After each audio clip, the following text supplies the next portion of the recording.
A very good evening to you all, and I hope that you all are good, you all are safe, you people are studying at home. Is it so?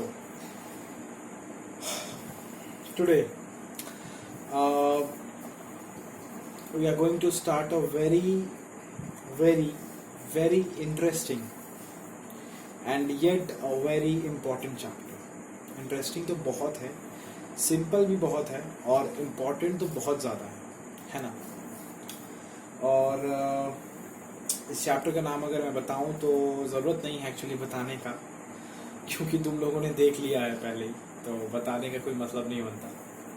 तो जो भी है इस chapter, जो भी ये हमारा chapter है, तो ये अगर तुम लोग एनसीईआरटी से करते हो तो हमारा एक चैप्टर है एनसीईआरटी में जिसका नाम है कंपेयरिंग क्वांटिटीज़। तो वहाँ पे तुमको ये पार्ट मिलेगा। एंड अगर तुम लोग आरएस आरडी अलग से कहीं से भी करते हो तो तुमको ये पर्टिकुलर 2 चैप्टर में डिवाइडेड होके मिलेगा। एक चैप्टर हमारा होगा कंपाउंड इंटरेस्ट और एक चैप्टर होगा परसेंटेज एंड इट्स एप्लीकेशंस। तो जो एनसीईआरटी में एक ही चैप्टर में लगा दिया है 2-3 एक्सरसाइज बना के, तो वो आरएस आरडी ये सब में अलग अलग चैप्टर बनाया है। तो जो फर्स्ट चैप्टर है हमारा, मतलब उसमें ही परसेंटेज एंड इट्स एप्लीकेशन अगर बाहर से करते हो तो, एंड अगर एनसीईआरटी से करते हो तो कंपेयरिंग क्वांटिटीज़ का पहला 2 एक्सरसाइज, उसके बारे में आज हम लोग डिस्कशन करने आए हैं यहाँ पे। एंड मैं तुम लोग को उसके बारे में ही बताऊंगा।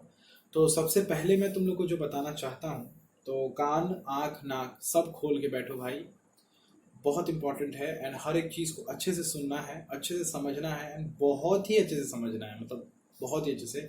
बहुत इंपॉर्टेंट चैप्टर है, बहुत इंपॉर्टेंट चैप्टर, समझ गए ना, ये बात है। एंड बहुत सारे फॉर्मूलाज मिलेंगे इसमें, तो उस फॉर्मूलाज को हम लोग को नोट डाउन करना है एंड उस पर काम करना है आगे, ऑब्वियसली, है ना। चलो ये बात है।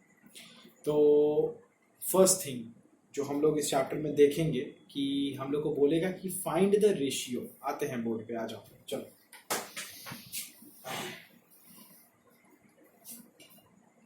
फर्स्ट थिंग बोलेगा कि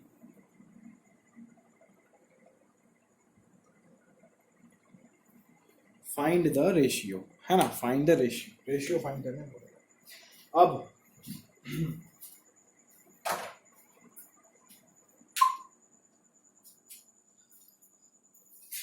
अब जब तुमको रेशियो फाइंड करने बोलेगा तो तुम बोलोगे कि ठीक है कर लेंगे फाइंड, है ना।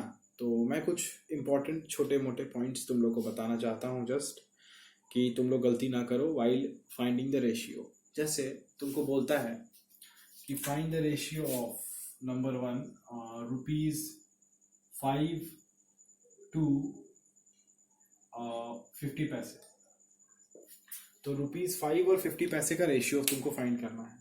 अब तुम बोलोगे कि ठीक है क्या दिक्कत है ना। तो रेशियो मतलब क्या, डिवाइड। तो 5/50 1/10, तो रेशियो हो गया 1:10। आंसर हो गया गलत। तुम बोलोगे क्यों गलत हो गया। हाँ तुम बोलोगे ना क्यों गलत हुआ। ₹5 इधर दिया था, 5 लगा दिए सर, 50 पैसा इधर दिया था, 50 लगा दिए, उसके बाद डिवाइड कर दिए, 1:10 आ गया, तो कहाँ गलती हुआ है, ये आप हमको बताइए, है ना। तो हम बोलेंगे कि ऐसे नहीं होता है ना। रेशियो जब हम लोग को निकालना है तो रेशियो तो एक बहुत ही छोटा सा चीज़ है। इसको निकालते वक्त, इसको सॉल्व करते वक्त बस एक ही बात जो हम लोग को दिमाग में अपने रखना चाहिए वो है कि we should always keep the units same. जब भी किसी भी 2 क्वांटिटी का रेशियो अगर हम लोग फाइंड कर रहे हैं तो दोनों का यूनिट्स सेम होना चाहिए। कहने का मतलब है कि इस क्वेश्चन में अगर हम लोग देखें तो ये है रुपीज़ में और ये है पैसा में, कैसे होगा। या तो ये रुपीज़ में है तो ये भी रुपीज़ में होता, नहीं तो ये पैसा में है तो ये भी पैसा में ही होता, तब जाके मेरा रेशियो सही निकलता। और ये सिर्फ इसी में नहीं, किसी में भी। जैसे मान लो तुमको रेशियो निकालने बोलेगा 5 किलोमीटर के साथ 5 सेंटीमीटर का, तो तुम बोलोगे 5/5 1:1, कभी नहीं। तो तुम क्या करोगे, तुम्हारे पास 2 ऑप्शन रहेगा कि या तो तुम किलोमीटर को सेंटीमीटर में ले जाओ, नहीं तो तुम सेंटीमीटर को किलोमीटर में ले आओ। तुम वो कर सकते हो, वो तुम्हारे ऊपर है, लेकिन करना तो पड़ेगा। तो ये एक बहुत ही इंपॉर्टेंट सा पॉइंट निकल के आता है कि जब भी हम लोग whenever we are finding the ratio, जब भी व्हेन एवर कभी भी, तो हम लोगों को यूनिट्स सेम रखना पड़ेगा। अब यहाँ पे देखो, जैसे मैं तुम लोग के सहूलियत के हिसाब से, तुम लोग पैसे को रुपीज में नहीं ले जाओगे मुझे पता है, तुम लोग रुपीज को पैसे में ही ले जाओगे मुझे पता है, तो मैं भी वैसे ही कर दे रहा हूँ कि 5 रुपीज को मैंने किया 500 पैसा और इसको किया 50 पैसा। अब पैसा पैसा कटा, 0 0 कटा, 5 से 10, तो आंसर आएगा क्या 10, नीचे है 1, मतलब 10:1 है ना। तो दिस इज द आंसर 10:1। ठीक है, बहुत ज़्यादा इसमें एक्सप्लेनेशन की ज़रूरत है नहीं, तो बहुत लंबा खींचेंगे नहीं इसको, तो बस यही बात है। तो जब भी एक बहुत ही छोटा सा बात एकदम बढ़िया से दिमाग में बिठा लो कि कभी भी रेशियो निकालना है तो दोनों का यूनिट हमको सेम रखना है, चाहे वो कुछ भी दे दे, कुछ भी मतलब कुछ भी दे दे, रुपीस दे दे, लेंथ दे दे, वॉल्यूम दे दे, एरिया दे दे, क्या बोले हम तुमको, कुछ भी दे दे, टेम्परेचर में दे दे, मास में दे दे, केजी में दे दे, कुछ भी दे दे, है ना। तो हमको यूनिट्स सेम रखना पड़ेगा। ठीक है, ये एक बहुत ही छोटा सा बात है, बट फिर भी बहुत इंपॉर्टेंट सा बात है, नहीं जानने से गलती होगा। ठीक है, अच्छी बात है। अब रेशियो तो निकाल लिया, अब सवाल है दूसरा कि कभी कभी तुमको रेशियो दिया रहेगा और उसको परसेंटेज में चेंज करने बोलेगा। ये सब बहुत सिंपल है, येट मैं करवा रहा हूँ because this is my responsibility. तो फ्रैक्शंस है या फिर रेशियो है जिसको तुमको परसेंटेज में चेंज करने बोलेगा, तो मैं एक एक एग्जांपल दे रहा हूँ, उससे ज़्यादा मैं नहीं दे पाऊंगा, सॉरी। जैसे तुम्हारे पास एक रेशियो दिया है 3:4, बोलता है कि इस 3:4 रेशियो को परसेंटेज में चेंज करो कि ये जो रेशियो है 3:4 ये कितना परसेंटेज देगा। देखो क्या करने का है, तो 3:4 को क्या लिख सकते हैं 3/4, और किसी भी चीज को परसेंटेज में चेंज करने के लिए मल्टीप्लाई 100, तो इंटू 100। अब 100 से 4 कटेगा तो 25, तो ये हो गया 75%। खत्म हुआ कि नहीं हुआ बताओ, तो ये हो गया 75%। ठीक है, तो ये तो एक क्वेश्चन था जहां पे तुम फ्रैक्शन से परसेंटेज में गए हो। अब तीसरा टाइप भी दिखा देते हैं जब परसेंटेज से फ्रैक्शन में आना पड़ेगा कभी। जैसे तुमको बोलता है कि 60% को 60% दिया हुआ है तुमको वैल्यू एक, उसको तुम उसका रेशियो निकालो या फिर उसको तुम 60% को तुम फ्रैक्शंस में लेके आओ कि उसका वैल्यू क्या होगा। 60% का वैल्यू क्या लिखोगे बोलो, तो 60% है ना। तो जब परसेंट से फ्रैक्शन आना है तो 100 से डिवाइड कर देना है, और फ्रैक्शन से परसेंट में जाना है तो 100 से इंटू कर देना है, बस यही तो बात है। अब 60/100 को तुम काटो, 0 0 कटा, 6/10 से क्या निकलेगा 3/5, मतलब 3:5 है ना। तो यहां से हम ये देखें कि परसेंटेज से हम फ्रैक्शन में आ गए, फ्रैक्शन से हम परसेंटेज में चले गए, और यहाँ पे हमने फ्रैक्शंस को कंपेयर किया है, रेशियोज को कंपेयर किया है। समझ गए, ये बात है। ठीक है, कोई दिक्कत नहीं है इसमें, चलो बढ़िया। अब आते हैं असली काम पे अपने। ये सब तो बहुत ही छोटा मोटा एकदम एकदम लो लेवल का क्वेश्चन है, तो बहुत ही बकवास, फिर भी बड़ा तसल्ली के साथ समझाए हैं तुम लोगों को। है ना, इस लॉकडाउन में मैंने बहुत सारे उर्दू वर्ड सीख लिए हैं, तो इसीलिए बस उसका इस्तेमाल कर रहा हूँ, और कोई बात नहीं। अगर नहीं समझ में आया तो दिक्कत के लिए सॉरी, है ना।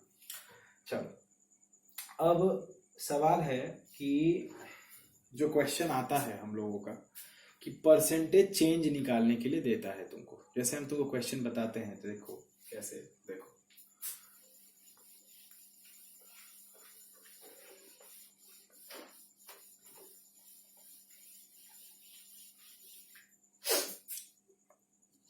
अभी हम लोगों ने देखा कि रेशियो से परसेंटेज जाएंगे, परसेंटेज से रेशियो में वापस आएंगे, और दो रेशियो को कंपेयर कर डालेंगे। ठीक है, देख लिए। अब हम लोग देखेंगे कि परसेंटेज जो है ना रेशियो का, तो कितना परसेंट चेंज हो रहा है वो देखेंगे। जैसे मान लो कि तुमको बोला गया कि तुम्हारे प्रीवियस एग्जाम में मैथ्स में तुमको आउट ऑफ 40 मिला था, प्रीवियस एग्जाम में 30 मिला था, और इस एग्जाम में तुमको मिला है 34। मिला नहीं होगा हमको पता है, हम बस ऐसे ही ले ले रहे हैं। नहीं मिल सकता तुम लोग को 34, तुम लोग नहीं पढ़ते हो उस लायक, मेहनत नहीं करते हो उतना तुम लोग कि तुमको इतना अच्छा नंबर मिले। ओके, तो कहने का मतलब है कि सवाल ये है उसका, द क्वेश्चन इज कि फाइंड द परसेंटेज चेंज, कितना परसेंट तुम्हारा मार्क्स जो है वो चेंज हो गया उस टर्म से इस टर्म के बीच में। उस टर्म में 30% मिला था तुमको, मतलब 30 मार्क्स मिला था, और इस टर्म में तुमको 34 मार्क्स मिला है, तो कितना परसेंट जो है वो मार्क्स चेंज हुआ है। तो कभी भी याद रखना है कि किसी भी चीज का परसेंट चेंज अगर हमको निकालना है तो फॉर्मूला लिख लो, एक फॉर्मूला सारे क्वेश्चंस को बना देगा। लिखो percentage change is equals to change in value divided by original value into 100। ये है फॉर्मूला। चेंज इन वैल्यू मतलब मेरा वैल्यू कितना चेंज हुआ। जैसे इस केस में हम बताते हैं कि 34 से 30 हुआ, मतलब 34 और 30 इतना चेंज हुआ है। ओरिजिनल मेरा क्या वैल्यू था जो पहले था 30, तो यहाँ पे अगर हम पुट करते हैं तो चेंज कितना है मेरा, चेंज है 34 माइनस 30, दैट इज 4 है चेंज। ओरिजिनल वैल्यू मेरा 30 है और इनटू करेंगे 100 से, तो ये आएगा 40/3, कितना देगा 13.33%। ये है चेंज तुम्हारे रिजल्ट में कि तुम पिछली बार से 13% ज्यादा नंबर लेके आए हो। ऐसे दे सकता है, जैसे मान लो एक क्वेश्चन जस्ट ऐसे ही बताते हैं कि मंडे के दिन जू में 400 पीपल जाते हैं, वहीं संडे के दिन जू में 1500 पीपल जाते हैं। मंडे के दिन 400 पीपल जाते हैं और वहीं संडे के दिन 1500 पीपल जाते हैं, है ना। तो find the change, percentage change, कि कितना परसेंट चेंज हो गया वैल्यू। ये इतना लोग, ये इतना कम लोग, तो कितना परसेंट वैल्यू चेंज हो गया, ये तुमको निकालना है। तो जो पहले दिया रहता है वही मेरा ओरिजिनल वैल्यू होता है, तो इस केस में मेरा ये ओरिजिनल वैल्यू होगा, और कितना परसेंट लोग चेंज हो गया वो तुमको निकालना है। तो जैसे हम जस्ट ऐसे ही वर्बली कर दे रहे हैं ताकि तुम लोग समझ जाओ इसको और अच्छे तरीके से। तो equals to change in value मतलब कितना, 1500 minus 400 that is 1100 divided by 400 into 100। 2 0 से 2 0 कटा, और 1100 बाई 4 कितना देगा, 4 2 ज़ा 8, 30, 7 ज़ा 28, 205। ओ माई गॉड, 275% चेंज हुआ है। सही बात है, बहुत आदमी जा रहा है तो चेंज तो होगा ही, सही बात है ना। बहुत आदमी जा रहे हैं तो चेंज तो होगा ही, ठीक है। और वहीं अगर पहले संडे और बाद में मंडे दिया रहता तो ओरिजिनल वैल्यू में मंडे का वैल्यू नहीं आके संडे का वैल्यू आता। तो जो पहले देता है वो मेरा ओरिजिनल वैल्यू है, और जो बाद में देता है वो मेरा ओरिजिनल वैल्यू नहीं है, ठीक है। तो ये भी एक बात याद करने लायक है, ठीक है, अच्छी बात है। तो यहाँ से इस फॉर्मूला से लिख लेना है कॉपी में, उसके साथ ये 2 क्वेश्चन भी कर लेना है ताकि चीज एकदम क्लियर हो जाए। बात को मेरे समझा करो तुम लोग, ठीक है। मैं तुम लोग के लिए मेहनत करता हूँ, अपने लिए कभी नहीं करता, समझ रहे हो। तुम लोग के लिए ही इतना मेहनत करता हूँ मैं कि तुम लोग अच्छा रिजल्ट लेके आओ, तुम लोग सही से पढ़ो, एंड अगर तुम लोग नहीं करते हो तो इट रियली फील्स बैड, ठीक है।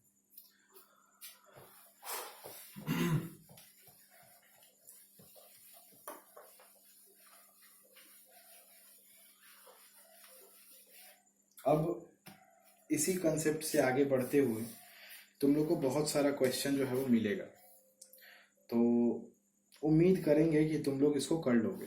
जैसे तुमको एक क्वेश्चन मिलेगा 8.1 में ही आई थिंक, या 8.2 में मिलेगा, नहीं 1 में मिलेगा एक क्वेश्चन कि एक टीम ने टोटल 12 मैचेस खेला है। मैं बताता हूँ क्वेश्चन, ऐसा ही कुछ है, कंपेटिवली ऐसा ही कुछ है कि एक टीम ने टोटल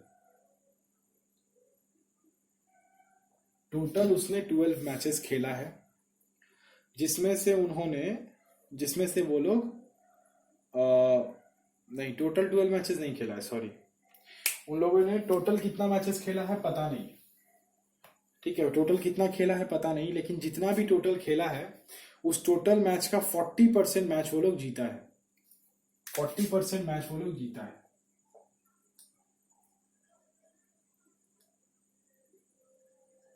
एंड 40% जीता है, एंड कितना मैच जीता है, टोटल कितना मैच जीता है, तो टोटल उन लोगों ने जो है वो 6 मैचेस जीते हैं, 6। तो पूछता है कि टोटल मैचेस कितने खेले होंगे वो लोग, means the total number of matches they have played, means if they have von 6 matches, है ना, that is the 40% they have von, so how many matches they have played, this is the question कि अगर उन लोगों ने total 6 matches von किए हैं, if they have von 6 matches, so how many matches they have played in total, ये है question. तो वो लोग क्या करना है, इस तरीके का क्वेश्चन देगा कि अगर total 40% match is equals to 6, तो व्हाट इज द टोटल, तो 40% of the total is 6 only, is it so, तो let the total number of matches be played is equals to x, is it so, so 40% of x, that is the 40% of the total match is equals to 6 matches, total का 40% ही तो 6 match है जो वो जीता है, क्योंकि 40% वो जीता है, तो 40% of x equals to 6, 40% means what, 40 by 100, off means into, x का means x, and this is equals to 6, so this will give me 40x by 100 equals to 6, means 40x equals to 600, and x equals to 600 by 40, 15, so x equals to 15, means they have, in all they have played 15 matches in which they have won 6 matches, understood। तो इस तरीके का question तुम लोग को मिलेगा, मैं करवा दिया 8.1 कंप्लीट तुम लोग का, ऐसा ही क्वेश्चंस पूरा है, ठीक है, कवर कर लो इसको। तो अब आता है दूसरा कॉन्सेप्ट हमारा, दैट इज प्रॉफिट लॉस, ये सब का कॉन्सेप्ट आता है, ठीक है। तो सबसे पहले तो फॉर्मूला लिखवा देंगे, उसके बाद ही कुछ करवाएंगे।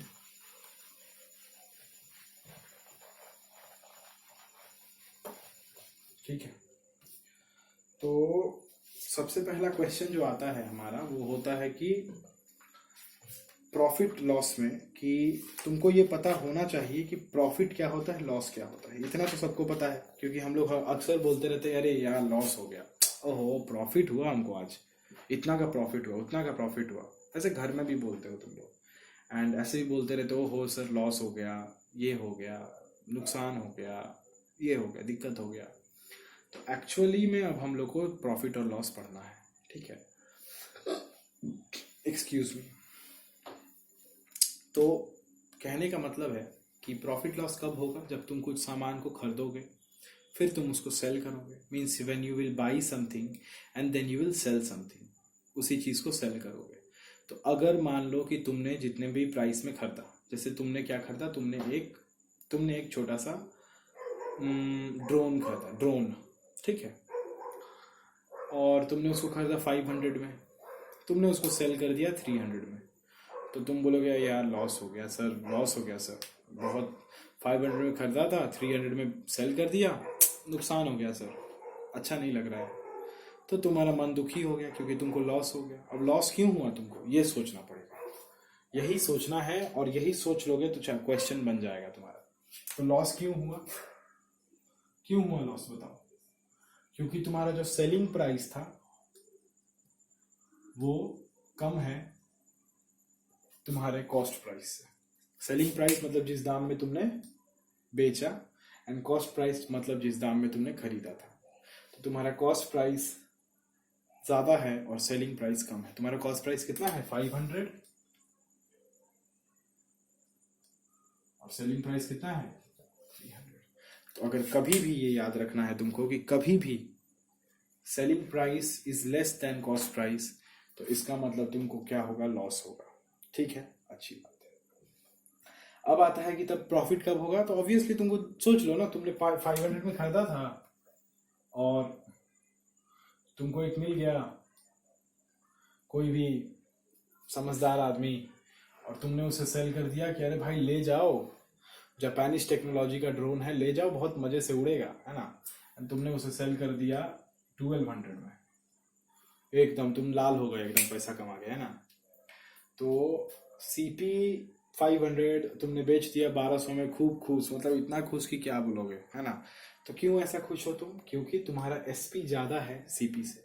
तो अगर कभी भी ऐसा होता है तो तुम बोलोगे कि मेरे को तो प्रॉफिट हुआ सर, है ना। तो तुमको क्या हुआ, प्रॉफिट हुआ। तो इस तरीके से हमको प्रॉफिट और इस तरीके से हमको लॉस होता है, समझ गए। इस तरीके से हमको प्रॉफिट और इस तरीके से ही लॉस होता है ना। अभी क्वेश्चन अराइजेस कि इतना ही पढ़ना है, तो नहीं, इतना नहीं पढ़ना है, और भी बहुत कुछ पढ़ना है। अब ये पढ़ना है कि लॉस समझ आ गया कि when loss will be there, कब लॉस होगा, कब हमको प्रॉफिट होगा। तो फॉर्मूला भी देख लें, तो फॉर्मूला फटाफट देख लो। प्रॉफिट का फॉर्मूला, प्रॉफिट कैसे निकालेंगे, तो profit equals to SP minus CP, और सेकंड में है लॉस, तो लॉस कैसे निकालेंगे, सीपी माइनस एसपी, क्योंकि लॉस के केस में सीपी ज्यादा रहता है ना। तो ये पूरा चीज तुम लिख लो और यहां से दो फॉर्मूला निकालो। तो यहां पे मिला हमको दो फॉर्मूला, चलो अच्छी बात है। अब तुमसे क्वेश्चन ये पूछा जाएगा कि बाबू प्रॉफिट तो हुआ, चलो ठीक है। अगर हम तुमसे पूछे कि तब बताओ कि कितना परसेंट प्रॉफिट हुआ, तो तुम बोलोगे ओ माय गॉड, अब परसेंट भी कैलकुलेट करना पड़ेगा क्या, है ना। लेकिन फिर भी तुमसे पूछा जा रहा है, तो कि तुम्हारे पापा जैसे पूछ देते हैं कि ठीक है बेटा, बहुत ज्यादा खुश हो ना, पढ़ाई लिखाई भी तुम करते हो, खूब टैलेंटेड आदमी हो तुम, तो थोड़ा बताओ तो कैलकुलेट करके कि तुमको जो प्रॉफिट तो हुआ, चलो बोल रहे हो प्रॉफिट हुआ, थोड़ा बैठो तो मेरे बगल में और कैलकुलेट करके बताओ कि कितना परसेंट प्रॉफिट हुआ तुमको। तुम बोलोगे ये तो गलत बात है, फिर भी करके तो दिखाना पड़ेगा। तो you should know the formula for finding the profit percent and loss percent, कि कितना परसेंट प्रॉफिट हुआ, कितना परसेंट लॉस हुआ है। देख लो formula.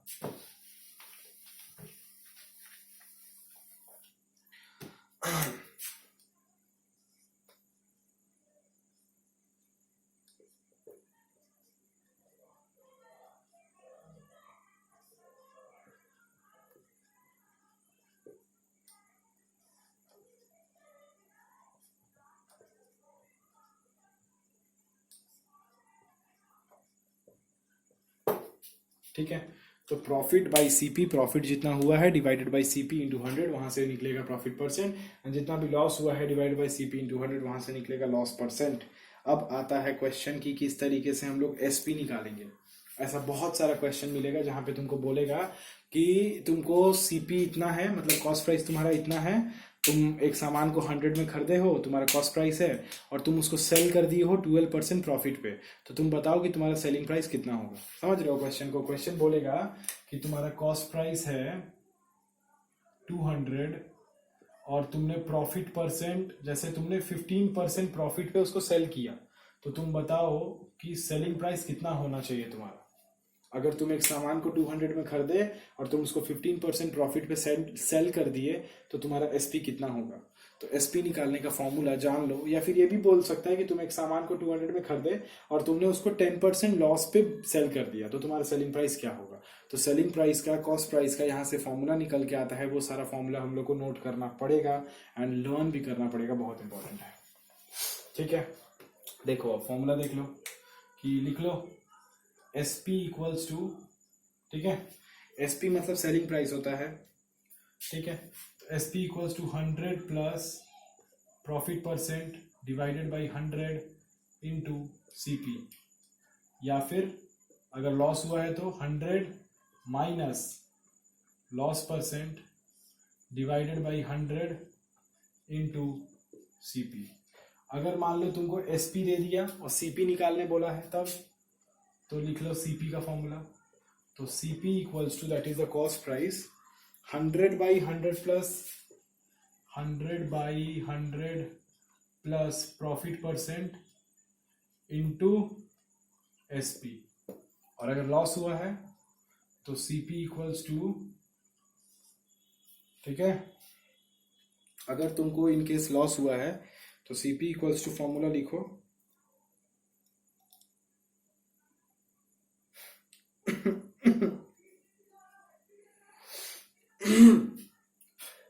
CP equals to 100/100 minus loss percent into SP, ठीक है। तो ये है CP और SP निकालने का फॉर्मूला, समझ गए ना। ये है SP और CP निकालने का फॉर्मूला। इस फॉर्मूला से हम लोग आराम से CP निकाल सकते हैं। अब एक बहुत इंपॉर्टेंट बात तुमको हम बताते हैं, इतना फॉर्मूला लिख लिए हो तब। चलो, अब सवाल ये है कि बहुत सारा क्वेश्चन तुमको बहुत सिंपल सिंपल मिलेगा, लेकिन कभी भी कोई भी क्वेश्चन करना, एक इंपॉर्टेंट चीज को कभी मत छोड़ना, जो होता है हमारा क्या, CP को कभी मत भूलना। क्यों, कारण बताते हैं, देखो बहुत प्यार से समझाएंगे। देखो, आई होप कि तुम लोग समझोगे जल्दी जल्दी।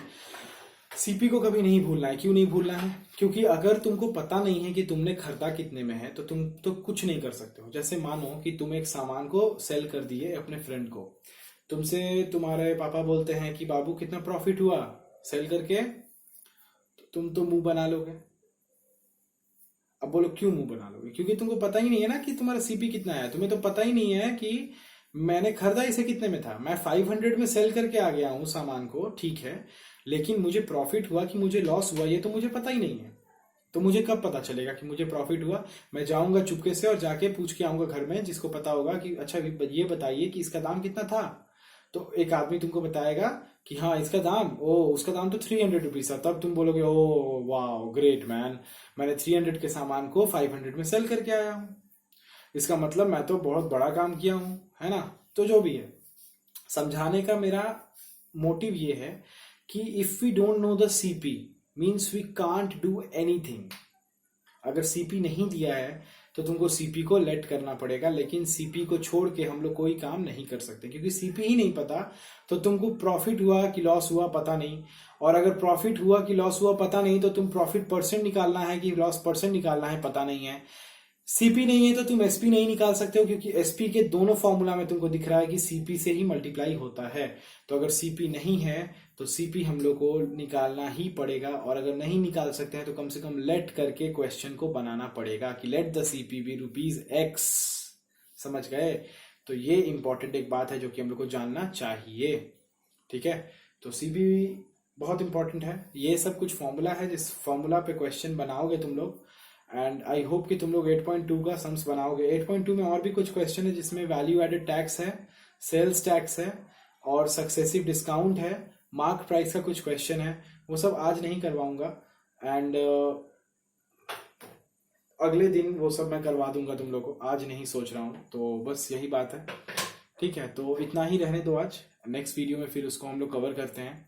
एंड बस यही है, तुम लोग 8.1 8.2 ये तुम्हारा होमवर्क NCERT से, और RS से करना चाहते हो तो RS से पहला 2 exercise percentage and its application chapter का कर लो, ठीक है।